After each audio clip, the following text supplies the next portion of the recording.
ओम नमः शिवाय। श्री पुराण श्री रुद्र संहिता तृतीय खंड 24वां अध्याय सप्तऋषियों द्वारा पार्वती की परीक्षा। ब्रह्मा जी कहते हैं, देवताओं के अपने अपने निवास पर लौट जाने के उपरांत भगवान शिव पार्वती की तपस्या की परीक्षा के विषय में सोचने लगे। वे अपने परात पर माया रही स्वरूप का चिंतन करने लगे। वैसे तो सर्वेश्वर सर्वज्ञ है, वैसे ही सबके रचनाकार और परमेश्वर है। उस समय देवी पार्वती बहुत कठोर तप कर रही थी। उस तपस्या को देखकर स्वयं भगवान शिव भी आश्चर्यचकित हो गए। उनकी अटूट भक्ति ने शिव जी को विचलित कर दिया। तब भगवान शिव ने सप्तऋषियों का स्मरण किया। उनके स्मरण करते ही सातों ऋषि वहां आ गए। वे अत्यंत प्रसन्न थे और अपने सौभाग्य की सराहना कर रहे थे। उन्हें देखकर शिव जी हंसते हुए बोले, आप सभी परम हितकारी, सभी वस्तुओं का ज्ञान करने वाले हो। गिरिराज हिमालय की पुत्री पार्वती इस समय सुस्थिर होकर शुद्ध हृदय से गौरी शिखर पर्वत पर घोर तपस्या कर रही है। उनकी इस तपस्या का एकमात्र उद्देश्य मुझे पति रूप में प्राप्त करना है। उन्हें अपनी सभी कामनाओं का त्याग कर दिया। मुनिवरों, आप सब से मेरी इच्छा है कि देवी पार्वती के बजाय उनकी दृढ़ता की परीक्षा लें।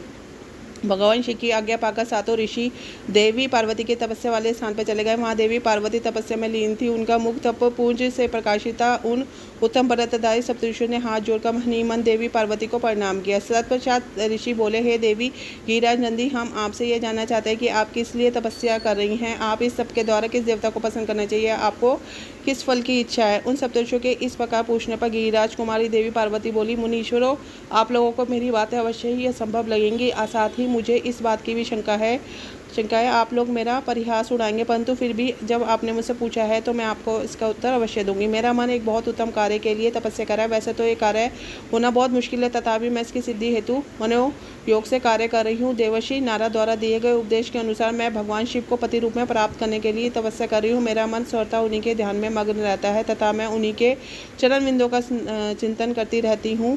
देवी पार्वती का यह वचन सुनकर सप्तऋषि हंसने लगे और पार्वती को तपस्या मार्ग से निवृत्त करने के उद्देश्य से मिथ्या वचन बोलने लगे। उन्होंने कहा, हे हिमालय पुत्री पार्वती, देवर्षि नारद तो व्यर्थ ही अपने मन को महान पंडित मानते हैं। उनके मन में क्रूरता भरी ही रहती है।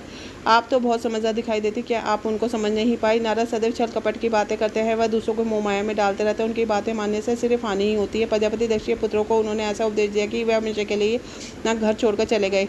दक्ष के ही अन्य पुत्रों को भी उन्होंने बेघर कर दिया, भिखारी बन गए। विद्याधर चित्रकेतु के नारद ने घर उजाड़ दिया। प्रहलाद को भक्ति के मार्ग पर चलवाकर उन्हें अपना शिष्य बनाकर उन्होंने हिरण्यकश्यप से प्रहलाद पर बहुत से अत्याचार करवाए। मुनि नारद सदैव लोगों को अपनी मीठी मीठी वाणी द्वारा मोहित करते हैं, फिर अपनी इच्छा अनुसार सबसे कार्य करवाते। वह केवल शरीर से शुद्ध दिखाई देते हैं, जबकि उनका मन मलिन और कलेशयुक्त रहता है। वह सदैव हमारे साधक है, इसलिए हम उन्हें भली बातें जानते और पहचानते हैं। हे देवी, आप तो अत्यंत विद्वान परम ज्ञानी ज्ञान पढ़ती हैं, भला आप कैसे नारद द्वारा मूर्ख बन गई।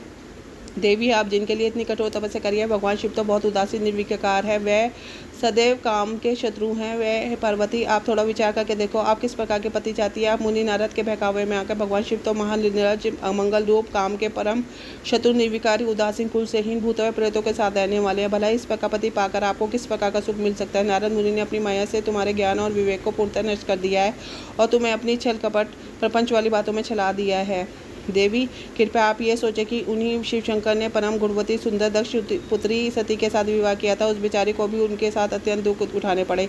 भगवान शिव सती को त्याग कर पूर्ण अपने ध्यान में निमग्न हो गए। वह सदा अकेले और शांत रहने वाले हैं, वह किसी स्त्री के साथ विवाह नहीं कर सकते। तभी तो देवी सती ने इस दुख के कारण अपने पिता के घर जाकर अपने शरीर को योगाग्नि में जलाकर भस्म कर दिया था।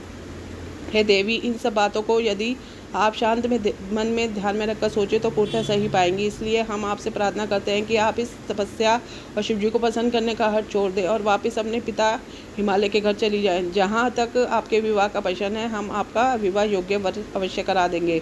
इस समय आपके लिए त्रिलोकी में सबसे योग्य पुरुष वैकुंठ के स्वामी लक्ष्मीपति श्री हरि विष्णु है। वह तुम्हारे अनुरूप से ही सुंदर मंगलकारी है। उन्हें पति के रूप में प्राप्त करके आप सुखी हो जाएंगे। अतः देवी, आप भगवान शिव को पति रूप में प्राप्त करने के बाद इस संकट को त्याग दें। सप्तऋषियों की बातें सुनकर साक्षात जगदम्बा का अवतार देवी पार्वती हंसने लगे। उन परम ज्ञानी सप्तऋषि से बोली, हे मुनीश्वरों, आप अपनी समझ के अनुसार सही कह रहे हैं, परंतु मैं अपने दृढ़ विश्वास को नहीं त्याग कर सकती। मैं गिरिराज हिमालय की पुत्री हूँ। पर्वत पुत्री होने के कारण मैं स्वाभाविक रूप से कठोर हूँ। मैं तपस्या में घबरा नहीं सकती, इसलिए मुनिंगरों, आप मुझे रोकने की चेष्टा न करें। मैं जानती हूँ कि देवर्षि नारद ने जो मुझे उपदेश दिया, शिव जी को प्राप्ति का साधन जो मुझे बताया, वह सत्य नहीं है। मैं उसका पालन अवश्य करूँगी। यह तो सर्वविदित है कि गुरुजनों का वचन सदैव हित के लिए होता है, इसलिए मैं अपने गुरु नारद के वचनों का सर्वथा पालन करूँगी। इससे ही मुझे दुखों से छुटकारा मिलेगा और सुख की प्राप्ति होगी। जो गुरु के वचनों को मिथ्या जानकर उन पर नहीं चलते, उन्हें उस लोक अपरलोक को दुख ही मिलता है। इसलिए गुरु के वचनों को पत्थर की लकीर मानकर उनका पालन करना चाहिए। किया, तय मेरा घर बसे या न बसे, मैं तपस्या का पथ नहीं छोड़ूंगी। हे मुनीश्वरों, आपका कथन सही है। भगवान विष्णु सद्गुणों से युक्त है तथा नित्य नई लीलाएं रस है, परंतु भगवान शिव साक्षात परिब्रह्म है। वह परम आनंद में है। माया मोह में फंसे लोगों को परपंचों की आवश्यकता होती है। ईश्वर को इन सब की कोई आवश्यकता नहीं होती है, ना ही रुचि। भगवान शिव सिर्फ भक्ति से ही पसंद होते हैं। वह धर्म जाति विशेष रूप पर ध्यान नहीं देते। ऋषियों, यदि भगवान शिव मुझे पति रूप में स्वीकार नहीं करेंगे तो मैं आजीवन कुंवारी रहूंगी और किसी अन्य का वरण कदापि नहीं करूंगी। यदि सूर्य पूर्व की जगह पश्चिम से निकलने लगे, पर्वत अपना स्थान छोड़ दो, अग्निशीलता अपना ले, चट्टानों पर फूल खिलने लगे, तो मैं अपना हट नहीं छोड़ूंगी।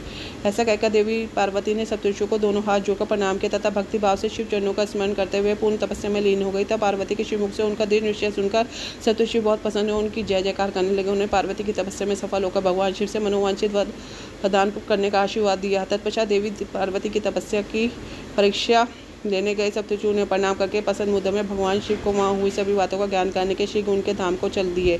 तब भगवान शंकर के पास जाकर सप्तऋषियों ने उनके समीप जाकर दोनों हाथ जोड़कर उन्हें प्रणाम किया और उनकी स्तुति की। तत्पश्चात ऋषियों ने महादेव जी को सारा वृतांत सुनाया। फिर प्रभु शिव की आज्ञा पाकर सप्तऋषि लोक को चले गए। इसी के साथ संहिता के तृतीय खंड का 24वां अध्याय पूर्ण होता है। ओम नमो पार्वती पते नमः। हर